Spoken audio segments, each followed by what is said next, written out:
बिस्मिल्लाहिर्रहमानिर्रहीम। अस्सलाम वालेकुम नाज़रीन, आज के प्रोग्राम में आपको खुशामदीद कहते हैं। मैं हूं सुमेरा मिर्ज़ा। मुलाकात से इनकार के बाद अब भारत धमकियों पर उतर आया है। बिपिन रावत कहते हैं कि अब पाकिस्तान को उसी की ज़बान में जवाब दिया जाएगा। वक्त आ गया है कि पाकिस्तानी फ़ौज और दहशतगर्दों से बदला लिया जाए। पाकिस्तान को दर्द महसूस करवाना चाहते हैं।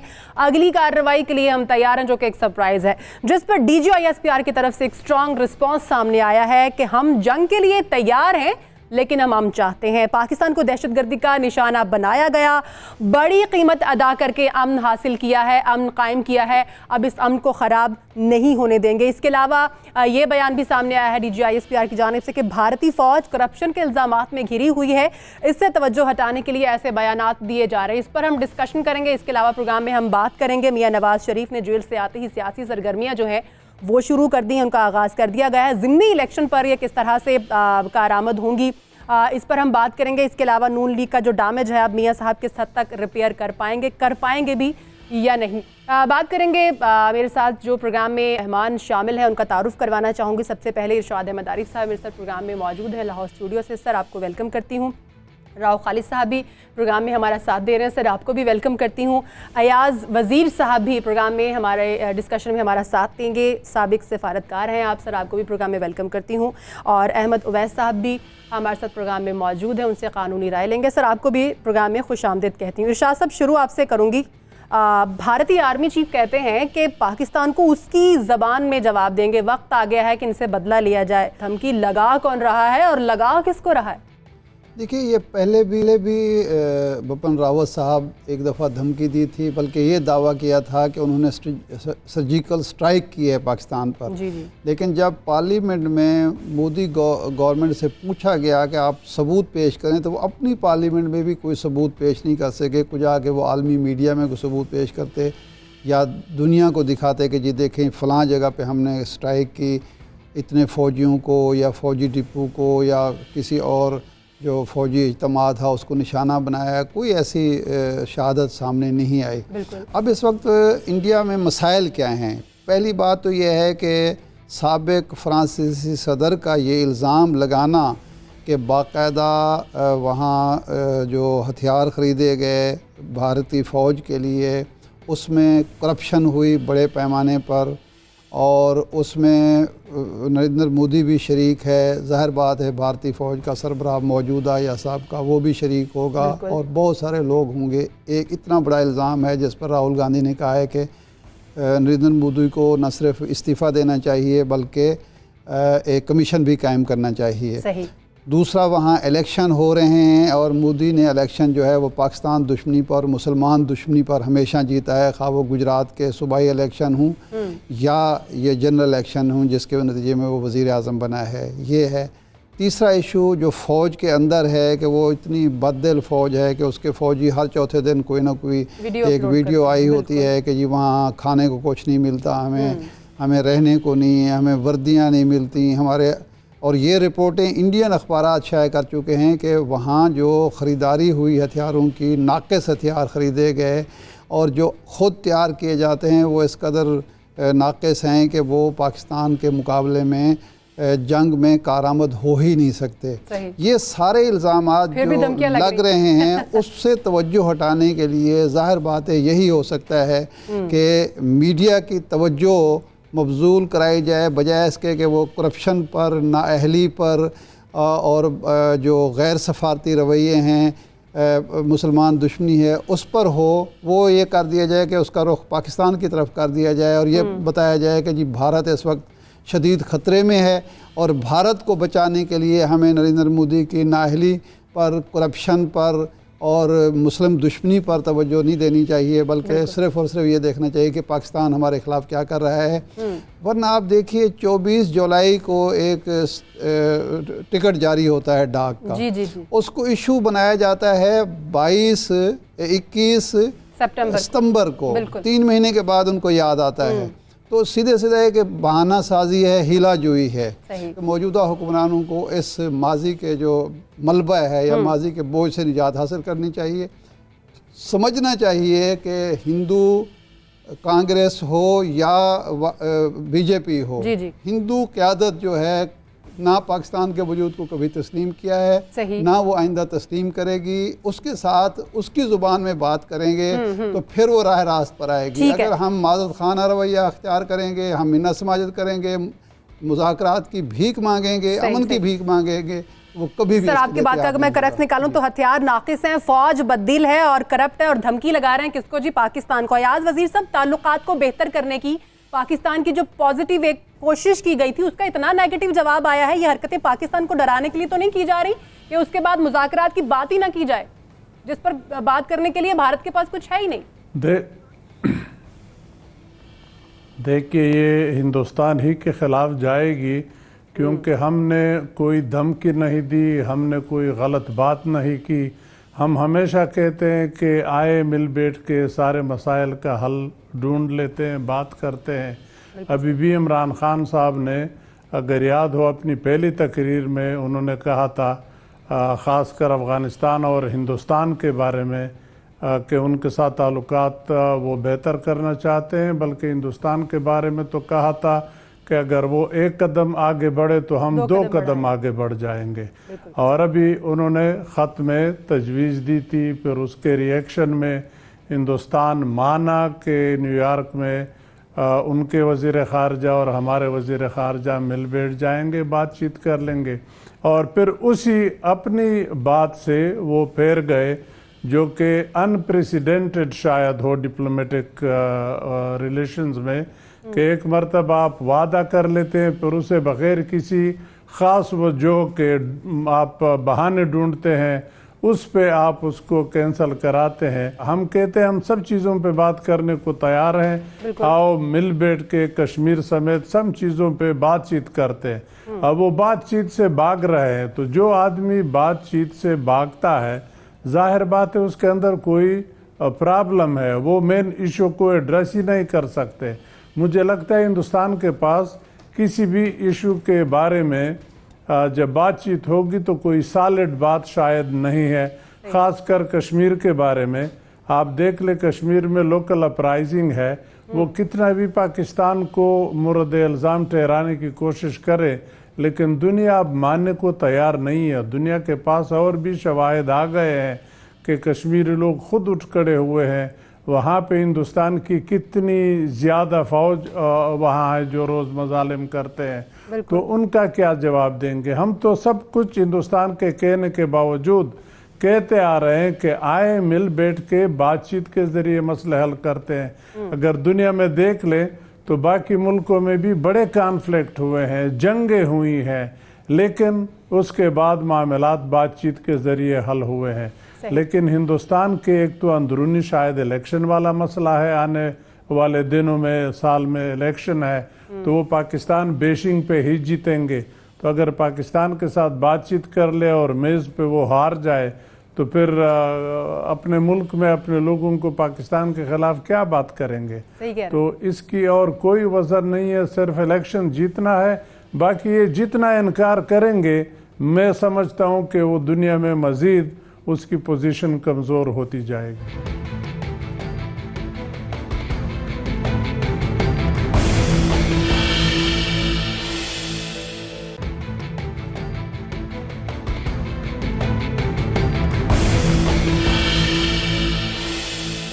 राव साहब, हालात को मजीद बिगाड़ने की कोशिश की जा रही है भारत की जानिब से। जैसे इलेक्शन सर पर है, शाह साहब ने भी यही कहा, याद साहब ने यही बात की, मोदी सरकार भी अपना अब की बार भी वही तासुर कायम करना चाह रही है जिसकी बिना पर वो इलेक्शन जीते हैं। इसका मतलब तो फिर ये हुआ कि अपनी फौज का वो सियासी इस्तेमाल कर रही है। जिस तरह फवाद चौधरी साहब ने आपसे कुछ ही देर पहले ये बात की है कि आप आर्मी चीफ हैं, बीजेपी के जनरल सेक्रेटरी नहीं है सर, तो यहाँ पर तो फौज का सियासी इस्तेमाल हो रहा है, ये वाजे नहीं हो गया दुनिया में?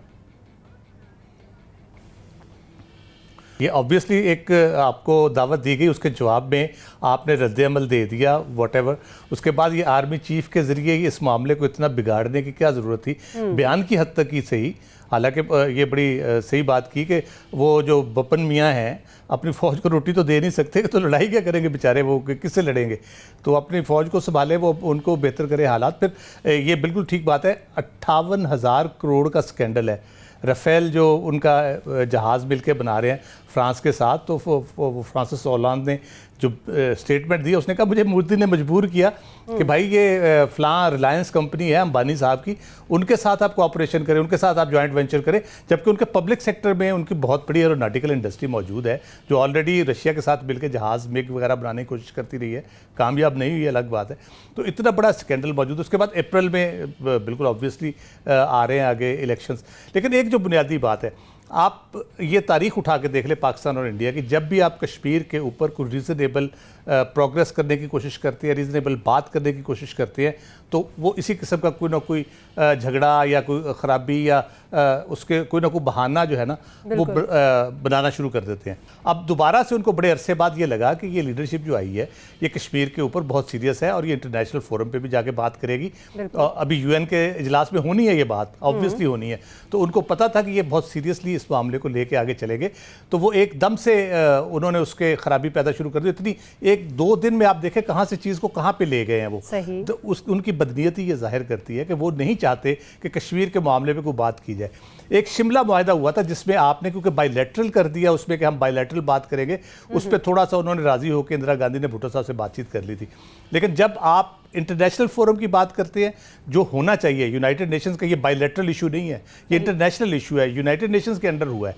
इस्तिस्वाबे राय यूनाइटेड नेशन में जाके दोनों पार्टियों ने तस्लीम किया है। यूनाइटेड नेशन की जो मिलिट्री ऑपरेशन ग्रुप है कश्मीर और पाकिस्तान के, इंडिया और पाकिस्तान के ऊपर, वो यहाँ पे एग्जिस्ट करता है, वो इसी चीज़ को मॉनिटर करता है कि दोनों फौजें कब वहाँ से हटें और वहाँ पे हम इस्तिस्वाबे राय कराएं।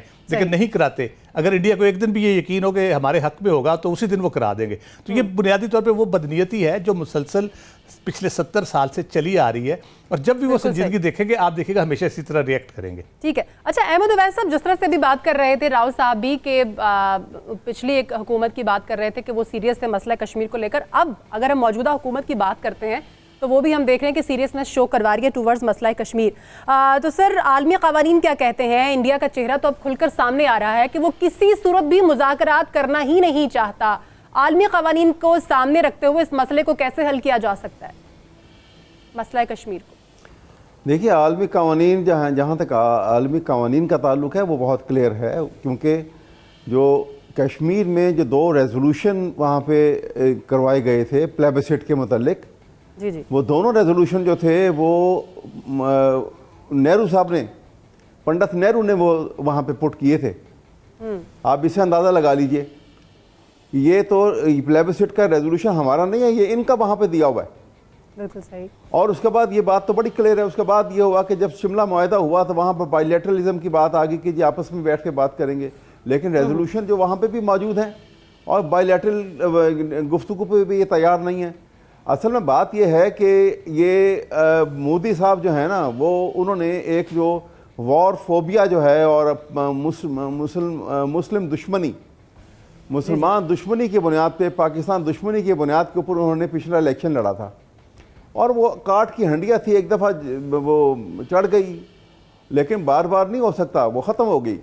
अब वो दोबारा से उसी बात को फिर उछालना चाह रहे हैं और फिर वो फ़ौज को साथ मिला रहे हैं। फ़ौज की एक रीज़न ये है कि वहाँ इंडिया में उन्होंने इतनी एक स्वेल्ड अप एक बड़ी फ़ौज तैयार कर ली हुई है, और उस फ़ौज को रखने के लिए जवाज़ नहीं है कोई उनके पास। बिल्कुल। इतनी बड़ी फ़ौज उन्होंने बढ़ा ली है कि उस फ़ौज से वो चाइना को तो फतह कर नहीं सकते हैं। पाकिस्तान जो है वो इक्वालिटी के ऊपर बात करता है कि हमारे पास, हम भी न्यूक्लियर पावर हैं, तुम भी न्यूक्लियर पावर है। और दूसरी तरफ क्या पोजीशन है कि इंडिया में पॉवर्टी इतनी ज़्यादा है कि डिस्पैरिटी एंड पॉवर्टी जो है उसका आपको दुनिया में किसी मुल्क में ऐसा आपको मिसाल नहीं मिलेगी। 40% से ज़्यादा वहाँ पे बिलो पॉवर्टी लाइन ज़िंदगी गुजार रहे हैं लोग, और इंडिया के अंदर एक बहुत फ्रैक्शनल पॉपुलेशन ऐसी है, तबका ऐसा है कि जो जिनके पास बेतहाशा सरमाया है और उनके पास वेल्थ है। उस डिस्पैरिटी को वो कुछ ख़त्म नहीं कर पा रहे हैं। अब मोदी साहब ने ये, क्योंकि इलेक्शन सर पे आ गए, तो उन्होंने ये एकदम से ये बात शुरू कर दी और कहा, असल में बात ये है कि उनको, आपने देखा कि वो आज ये जो रावत साहब जो उनके जो हैं जनरल साहब जो हैं, वो क्या कह रहे हैं कि जी हम पाकिस्तान से बदला लेंगे। भाई किस बात का तुम बदला लोगे? उनको मालूम है कि पाकिस्तान से उनको मार पड़ी हुई है, बार बार उनके सबकॉन्शियस में ये बात ये समा चुकी है कि वो बदला लेंगे। बदला लेने का मतलब है कि आपको मार पड़ चुकी है और अब आप बदला लेना चाहते हो कि हम अपना कोई स्कोर बराबर करना चाहते हो। सही। तो याद रखें वो कि पाकिस्तान से वो स्कोर बराबर नहीं कर सकते। जो 65 की वॉर में पाकिस्तान की एयरफोर्स ने जो उनको धचका लगाया था, जो उनके ऊपर जख्म इनके सीने पे गाड़ दिए थे, वो जख्म कभी नहीं मिट सकते हैं। बात यह है कि अब पाकिस्तान को भी एक बड़ा स्ट्रॉन्ग स्टांस लेना होगा कश्मीर के इशू के ऊपर। वक्त आ गया है कि अब हम ल्यूक वार्म पॉलिसी से बाहर निकलें, हम सारी दुनिया को बावर कराएं कि टेररिज्म क्या होता है और आज़ादी की मूवमेंट क्या होती है। ठीक है। कश्मीर में आज़ादी की मूवमेंट है, वो टेररिज्म नहीं है। ये एक बड़ी बुनियादी चीज़ है कि पाकिस्तान को बाकायदा डिप्लोमेट सारी दुनिया में भेजकर एक डिफरेंस है जिसको वाजे करना अब पाकिस्तान का काम है और आलमी फोरम पर इसको वाजे करना पाकिस्तान का काम है। सर यहीं से शुरू, मुझे एक ब्रेक लेनी है। ब्रेक के बाद जब वापस आएंगे तो हम बात करेंगे कि पाकिस्तान ने अपना पॉजिटिव जेस्चर दे दिया कि मुज़ाकरात करें, आए और मामलात को हल करते हैं, लेकिन इंडिया की तरफ से कितना नेगेटिव रिस्पॉन्स सामने आया है, इसको आलमी फोरम पर पाकिस्तान किस तरह से बयान करता है, क्या पिछली हुकूमतों को फॉलो करेगा या फिर कुछ नई बात होगी, ब्रेक के बाद डिस्कस करते हैं।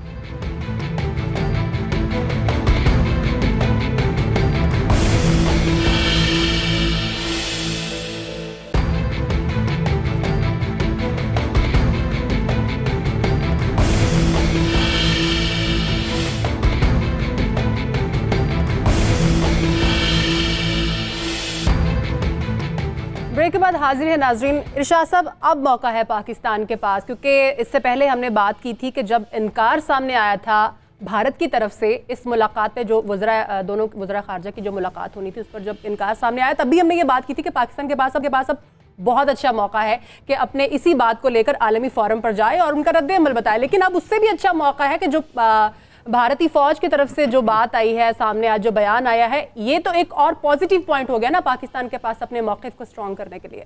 बिल्कुल, पाकिस्तान के पास बहुत पॉइंट्स हैं। असल में हमने मार उस दिन खाई जब हमने अमेरिका को खुश करने के लिए भारत की ये बात मान ली कि भारत कश्मीर में जो कुछ हो रहा है वो पाकिस्तान करा रहा है। ये एक ऐसी गलती थी जिसका खमियाजा आज तक पाकिस्तान में भुगत रहा है। जब भी आप उससे प्यार मोहब्बत से बात करेंगे वो आपको ज़ख्म लगाएगा, वो आपको जूते की नोक पर रखेगा, वो आपके साथ धमकी आमेज़ लहजा अख्तियार करेगा।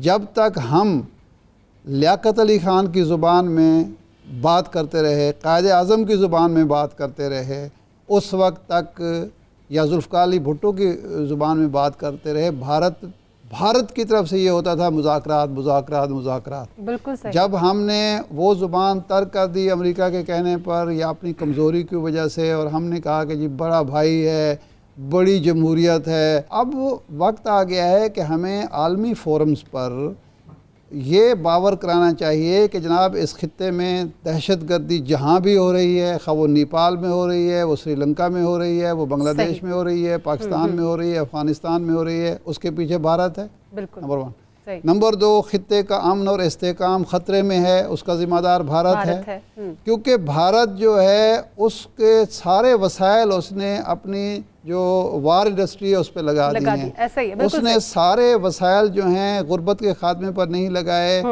तालीम पर नहीं लगाए, जहालत के खात्मे पर नहीं लगाए। बिल्कुल। वो सिर्फ़ और सिर्फ चाहता ये है कि एक महाभारत का जो वो पुराना ख्वाब है, वो अखंड भारत का, वो पूरा किया जाए और सारे मुल्क उसके सामने झुक जाएं, सरनगू कर दें, सरनगू हूँ और उसकी बालादस्ती तस्लीम कर लें, जो पाकिस्तान तैयार नहीं है।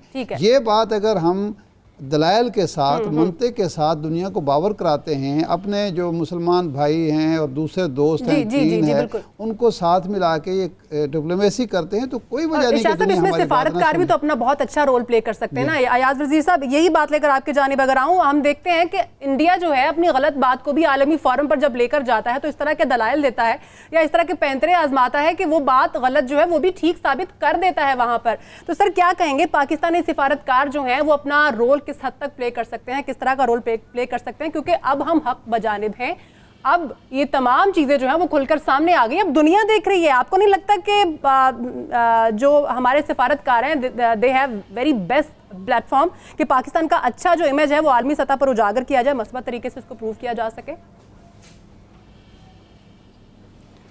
देखिए, आपके डिप्लोमेट्स को कुव्वत मिलती है मुल्क के अंदरूनी हालात का। अब माशाल्लाह इस वक्त जो हमारी पोजीशन है नेबर्स के साथ ताल्लुकात बेहतर करने के लिए, या ख़ासकर अगर हिंदुस्तान पे फोकस कर ले, उधर जो हमने अप्रोच शुरू किया वो बहुत पॉजिटिव है।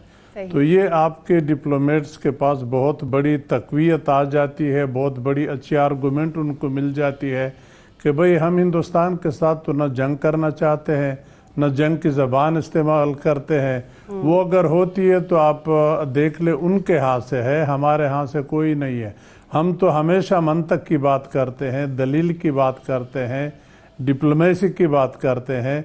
उसके लिए हम तैयार हैं, उसे इनकार नहीं करते।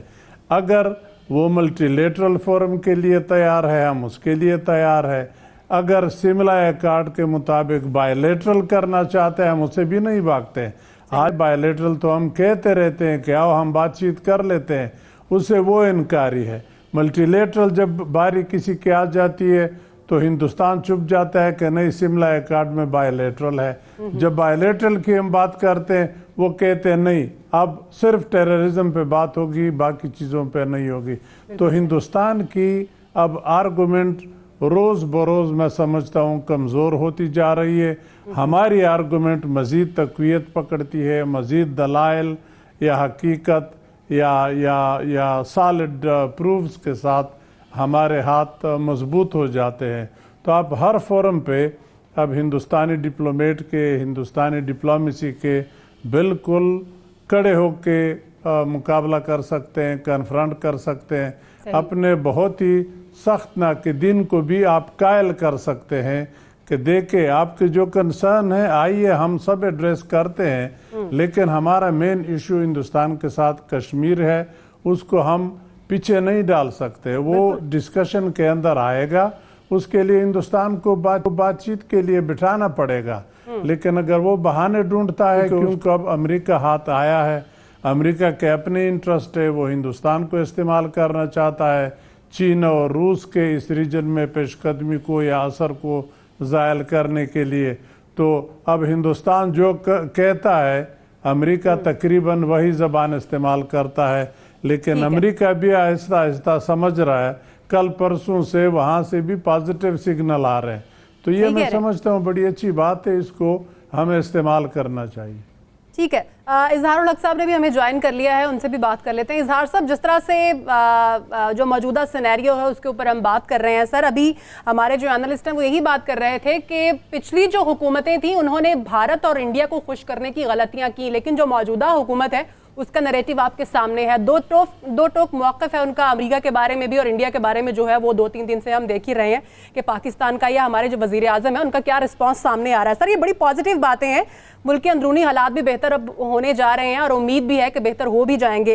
तो सर, आलमी फोरम पर अब पाकिस्तान के पास कितना स्ट्रॉन्ग मौक़िफ़ है कि वो अपनी बात को मनवा सके, पाकिस्तान का पॉजिटिव इमेज जो है उसको डेवलप कर सके, क्योंकि जो हमारे वज़ीर ख़ारजा साहब हैं वो इस वक्त मौजूद है वहाँ पर इजलास के लिए। शुक्रिया सुमेरा। इमरान खान की हुकूमत जो है उसने एक तो बहुत अच्छा कदम उठाया है कि अफ़गान मुहाजिरीन को कार्ड जो देने हैं, तो इससे ये एक बड़ा पॉजिटिव स्टेप है। ये हम सब जानते हैं कि इन मुहाजिरीन ने वापस नहीं जाना। सही। उसकी वजह यह है कि शेर शाह सूरी से और बख्तियार खलजी से लेकर आज तक जो अफगान मुहाजिरीन आए हैं वो वापस नहीं गए, इन्होंने भी वापस नहीं जाना को ऊन कर लें। इससे अफगानिस्तान की तरफ एक मुस्बत पैगाम गया है। अब भारत की तरफ भी मुस्बत पैगाम इमरान खान देना चाहता है, लेकिन यहाँ दो मसाइल हैं जी। एक मसला तो यह है कि मोदी वो तहे दिल से ये नहीं चाहता कि पाकिस्तान के साथ उसके ताल्लुकात ठीक हों। दूसरा, वो इलेक्शन में इसको इशू बनाना चाहता है। और सुमेरा, यहाँ एक और अंडर करंट है, उसकी तरफ मैं इशारा करना चाहता हूँ, हमें उससे गाफिल नहीं रहना चाहिए। इस बात का कभी इम्कान है कि पाकिस्तान में कुछ ऐसी फोर्सेस हैं जो इस वक्त अपोजिशन में हैं, उनको खुश करने के लिए, उनको कामयाब करने के लिए और उनकी खुशामद के लिए, मौजूदा हुकूमत को नाकाम करने के लिए ये भी मोदी का एजेंडा हो सकता है। मैं क्या कहना चाहता हूं हम सब जानते हैं। तो ये करंट्स और अंडर करंट्स जो हैं ये भी हमें अपने सामने रखने चाहिए। ये एक पेचीदा मसला है, इसमें कई तहें हैं, इसमें कई रवे हैं जो पानी के नीचे हैं, वो नजर नहीं आती, इनको समझना होगा। पाकिस्तान के अंदर जो ऐसे एलिमेंट्स हैं जो प्रो इंडिया हैं, हमें उनसे होशियार रहना होगा। ठीक है, ठीक है। अच्छा राव साहब, अक़वाम मुत्तहिदा के फोरम को इस्तेमाल करने की बात कर रहे हैं हम यहाँ पर करंटली, क्योंकि आपके सामने ये इजलास होने जा रहा है। सर इससे पहले हम देखते हैं कि कोई सीरियस रोल अदा नहीं किया गया अक़वाम मुत्तहिदा की जानिब से भी पाक भारत मामलात पर। क्या इस इशू को उस तरह से पेश नहीं किया गया पिछली हुकूमतों की तरफ से जिस तरह से पेश किया जाना चाहिए था, और क्या अब पेश किया जाएगा? देखिए, उसकी बुनियादी वजह जो थी वो यही थी कि हमने इस इशू को बैक बर्नर पे रख दिया और इस पर बहुत लहदे होती रही, लेकिन टाइम एंड अगेन हमने को बहुत ज़्यादा सीरियस एफर्ट नहीं की, हम इसको इग्नोर ही करते चले गए। बल्कि भारत को ये जो एक टेररिज्म का 9/11 के बाद एक जो मांत्रा शुरू हुआ, उसके बाद हमने डिफेंसिव पोजीशन ली गैर ज़रूरी तौर पे, जो कि नहीं लेनी चाहिए थी। इरशाद ने राइटली पॉइंट आउट किया जो पोजीशन उस वक्त ली, यहाँ तक कि वो जो कश्मीर से रिलेटेड को मसला हमारे मुतल्लक नहीं भी था, मकबूजा कश्मीर से, उसको भी हमने ऑन करके उनको कहा कि जी हमने ये भी ख़त्म कर दिया, ये भी ख़त्म कर दिया, उनको सफाइयाँ हम पेश करते रहे, जबकि ऐसा नहीं करना चाहिए था। कश्मीर सबको पता है, कश्मीरियों का मसला सबको पता है। मैंने जैसे पहले कहा, अगर वहाँ पे थोड़ी सी भी भारत की सपोर्ट होती तो वो पहले दिन ही वहाँ पे इस्तिस्वाब राय मान लेता और करवा देता। उसको पता है कि वहाँ पे उसकी सपोर्ट नहीं है। हमने जो ये बीच में छोड़ा, उससे पूरा फ़ायदा उठाया, इस मसले को हमने पूरी तरह उस तरह से उजागर नहीं किया। उसका फ़ायदा उठा के भारत अब यहाँ तक आ गया कि वो बात और करते नहीं टेररिज्म के अलावा, और टेररिज्म भी वो जो कलभूषण करता है उसकी बात नहीं करता, जो समझौता एक्सप्रेस पे होता है उसकी बात नहीं करता, जो क्रॉस बॉर्डर रोज़ फायरिंग करके लोग मारते हैं, जो कश्मीर के अंदर जो मजालिम हो रहे हैं उसकी बात नहीं वो करता, वो टेररिज्म की बात करता है। जो वहाँ पे एक इंडिजिनस मूवमेंट है उसको पाकिस्तान से लिंक करके पाकिस्तान को एक्यूज करने की बात करता है। पाकिस्तान तो खुद शिकार है, पाकिस्तान ये लड़ाई लड़ रहा है और कामयाबी से लड़ रहा है, पिछले 16-17 साल से लड़ रहा है। तो वो पाकिस्तान को एक्यूज करके इस मामले को जो है ना वो दूसरा रंग उसने दिया हुआ है। बिल्कुल ये आलमी फोरम पे उठाया जाना चाहिए, यही वो सीरियसनेस है जिसकी वजह से भारत एकदम से भागे 24 घंटे के अंदर। सुमेरा, यहाँ मैं एक और बात करना चाहता हूँ, मुझे इजाजत दीजिए। वो ये कि जो पिछले 4 साल हमारे गुजरे, जो हमारे पिछले 4 साल गुजरे हैं, वो उमूर खारजा की लिहाज से सिफर की हैसियत रखते हैं। हमारी कारकर्दगी उसमें, इसीलिए हम लोग उम्मीद लगा रहे हैं कि जो नई हुकूमत आई है उनकी जो खारिजा पॉलिसी है वो क्या दुरुस्त समत में है या नहीं है। अहमद उवैस साहब फरमाइएगा, मौजूदा हुकूमत में आपको वो सीरियसनेस नजर आ रही है जिसकी अभी राव साहब बात कर रहे थे?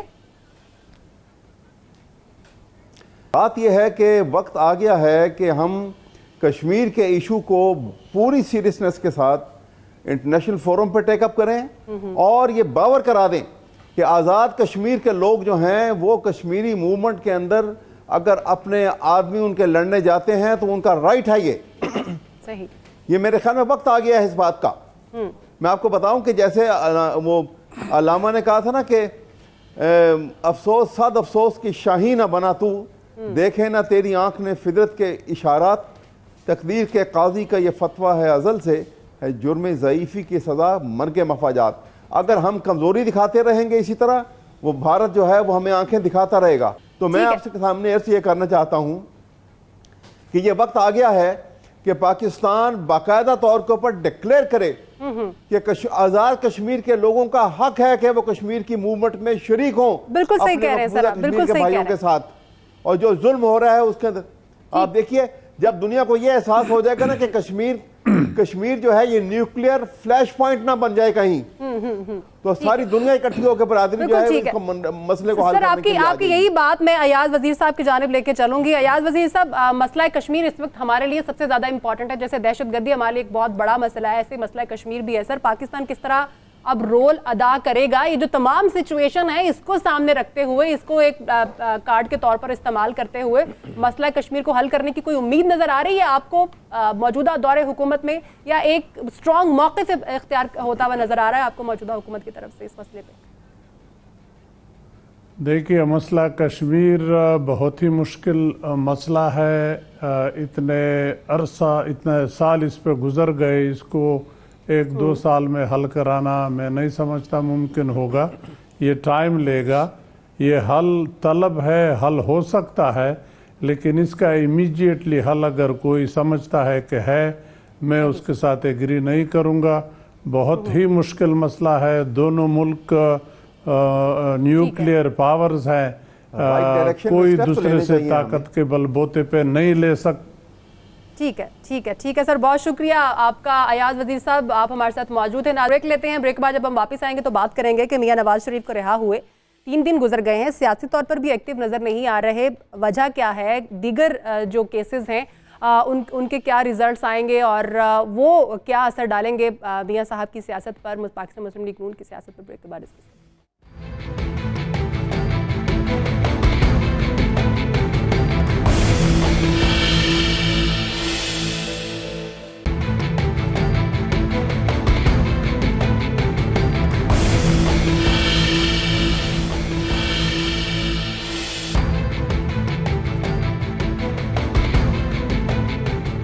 ब्रेक के बाद हाजिर हैं। इरशाद साहब, कहा जा रहा था कि मियां नवाज शरीफ साहब जो हैं वो अपनी सियासी सरगर्मियों का आगाज़ करेंगे आज से, लेकिन मरियम औरंगज़ेब साहिबा ने इस बात को क्लियर कर दिया कि ऐसा नहीं होने जा रहा। शायद हो सकता है कि वो अभी तक अहलिया के गम में हो, इसलिए कोई सियासी सरगर्मियाँ शुरू नहीं कर रहे।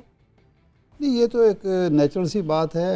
अगर वो नहीं कर रहे तो उन्हें ऐसा ही करना चाहिए। तो अक्लमंदी का तकाजा तो ये है, और मियां शहबाज शरीफ साहब ने भी उनको यही मशवरा दिया होगा, मैं ख्याल कर सकता हूँ कि हुजूर आप घर बैठें, आराम करें, ये उम्र आपकी नहीं है कि आप जनाब किसी मुसीबत में ख़ुद भी गिरफ़्तार हों और हमें भी गिरफ़्तार कराएं। तो मेरा नहीं ख्याल कि अब वो सियासी सरगर्मियाँ शुरू करेंगे या इलेक्शन में कूदेंगे या कोई कैंपेन चलाएंगे, क्योंकि अगर ये काम उन्होंने करना होता तो वो उस दिन ही दोबारा जीटी रोड पर सवार होते और वो लाहौर आते 2 दिन में और अपनी फतह के शादियाने बजाते। सही। उस दिन उन्होंने नहीं किया, दानिशमंदी का मुजाहरा किया। आइंदा नहीं करेंगे तो ये उनके अपने मफाद में होगा, अपने ख़ानदान के मफाद में होगा।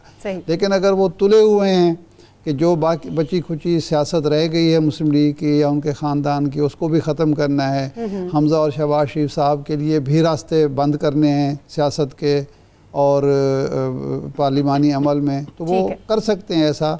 लेकिन मेरा नहीं ख्याल कि मरियम नवाज साहिबा को भी अब समझ आ गई है कि जेल काटना इतना आसान नहीं है जितना वो समझ रही थी। पहले 24 घंटे 48 घंटे में ही उन्हें समझ आ गई थी कि एसी के बगैर, और एसी हो भी तो फिर भी एक कमरे में गुजारा करना कितना मुश्किल है। बिल्कुल सही सर, ये जो खाना जो मजीद जो है मुश्किलात है नून लीग की, माफ कीजिएगा शरीफ खानदान की, उस पर हम बात कर लेते हैं। वैसे साहब फरमाइएगा कि जिस तरह इरशाद साहब अभी कह रहे थे कि वाकई एवनफील्ड केस जो है वो इतना कमज़ोर नहीं है जितना ये लोग समझ रहे हैं इसको, इस फैसला आने के बाद जो रिहाई मिली है इनको, ठीक है वो भी सही बात है। लेकिन इसके अलावा 2 केसेस और भी हैं अभी, जिस तरह से फवाद चौधरी साहब ने भी यही बात की कि अब जेल में इनका आना जाना लगा रहेगा। तो सर कब से शुरू हो रहा है ये काम दोबारा फिर, क्योंकि अब नैब भी तैयार है अपील को लेकर? देखिए ना, अब ये अपील दायर कर देंगे, अब वहाँ 2 चीज़ें हो सकती हैं कि सुप्रीम कोर्ट जो है इस ऑर्डर को सस्पेंड भी कर सकता है, और सुप्रीम कोर्ट ये भी कह सकते हैं कि वो डायरेक्शन दे दें हाई कोर्ट को कि आप अपील का 1 महीने के अंदर अंदर अब डे टू डे हेयरिंग करके इसका फाइनल फैसला कर दो। बिल्कुल सही। और वो फाइनल फैसला जो है, बहुत कम चांसेस हैं कि वो नवाज शरीफ में उसमें बरी हों। सही। क्योंकि देखिए एक बात तो बड़ी वाज़ेह है, प्रॉपर्टी जो है वो एडमिटेड है। ये जो फ्लैट्स हैं ये तो एडमिटेड है कि जी इनकी मलकियत है, इनकी फैमिली की मलकियत है। तो फैमिली की मलकियत कहाँ से बने, वो पैसा कहाँ से, वो आसमान से तो नहीं वो पैराशूट के जरिए उतर के आके वो लगा दिए गए वहां पे इंस्टॉल हो गए। बिल्कुल।